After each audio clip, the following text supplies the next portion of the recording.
եւ բնականաբար անդրադառնալով շատ հակիրճ ձեր հարցին, այստեղ կան նաեւ Urartu-ն ինքը, տեսեք, երևի աշխարհում, երբ որ հին աշխարհում անցնում են հին աշխարհի պատմություն կամ նմանատիպ առարկա, չեմ կարծում, որ այնտեղ չլինի գրեթե բոլոր դասագրքերում պետքա գոնե մեկ տողով լինի Urartu-ի մասին հիշատակություն։ Urartu, Ararat, նաև սա մեր պետության համար բրենդ է։ Եվ տեսեք, եւ տուրիզմի առումով, եւ ժառանգականության առումով մենք ունենք շատ կարեւոր urartական հուշարձաններ, այլ խնդիրը նրանց մենեջմենտը, նրանց մոտեցումը, ամենակարևորը նրանց պահպանությունը, նրանց մատուցումը,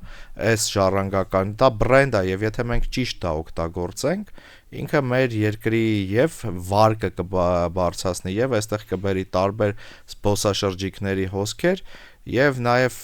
մենք կրում ենք, դուք ասացիք, որ ձեր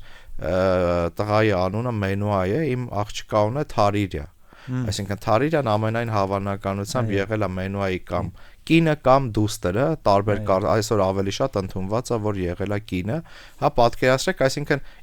ձեր եւ իմ երեխաները ունեն urartական անուններ եւ կարծես թե կրում են այդ ժառանգությունը։ Սա շատ կարեւոր է։ Մյուս կողմից նաեւ, բայց ցավոք նաեւ կան շատ այսպես զգացմունքային մոտեցումներ, նաեւ մոտեցումներ, որոնք շատ հաճախ միտված են այսպես լավ միտումներից, բայց իրենք չունեն գիտական այսպես ամուր հենքեր, որոնք եւս մեզ խանգարում են։